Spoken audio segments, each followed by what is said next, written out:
So it's a rhetorical question, but if you had one wish for Christmas, what would it be for you? What would it be? I think the song gives a very beautiful suggestion.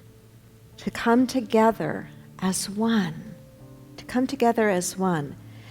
You know, I've been in Unity since the middle 1970s. And one of the things that I have so appreciated about Unity is its inclusivity.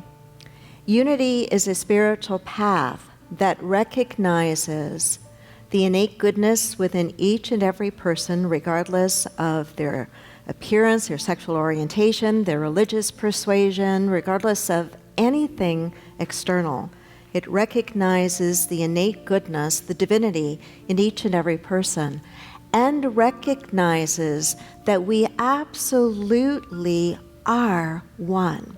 The challenge is we have not yet fully manifested living in that capacity.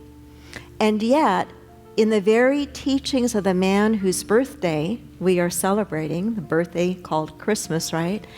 Yet in the teachings of this very man is the pathway and the instruction truly for how to live in that oneness.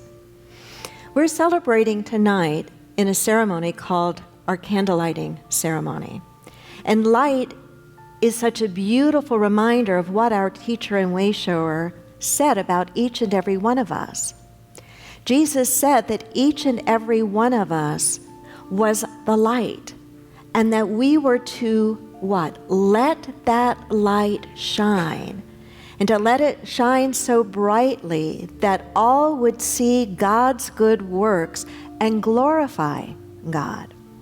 That when we understand what that instruction is all about, when we understand what it means to be the light and to take that on as our human assignment, when we understand that, we begin to live our lives in a much more conscious way.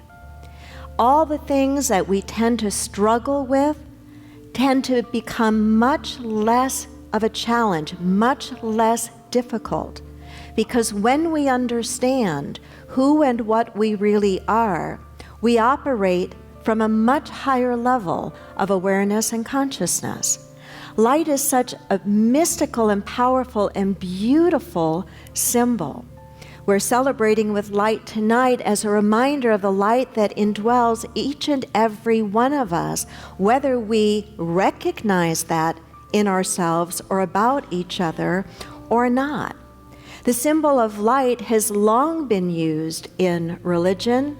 Those of you from mainline Christianity, those of you from Catholicism would recognize the beauty of all of the lighting of the candles, right?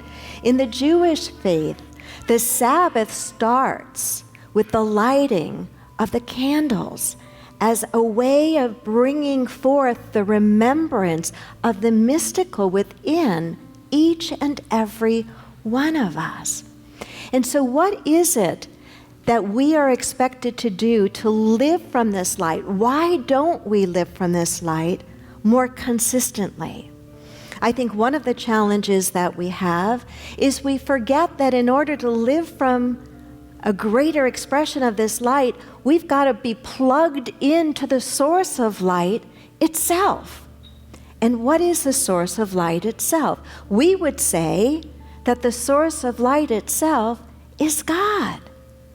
That we need to be plugged into an abiding understanding of our oneness with God. How do we do that? Well, it takes a little bit of practice, I think. It takes a little bit of effort. It takes unplugging, if you will, from the consistent rat race of life that so many of us, I know I fall prey to this, live in. It takes time to step back and remember that there is more going on than just what meets our physical eye. It is to remember and to acknowledge that there is a presence and a power in the universe beyond us. and that when we plug into it, we are remembering and recognizing our source. And when we remember and recognize our source, that we are made in the image and after the likeness of God, it becomes so much easier to let that light shine.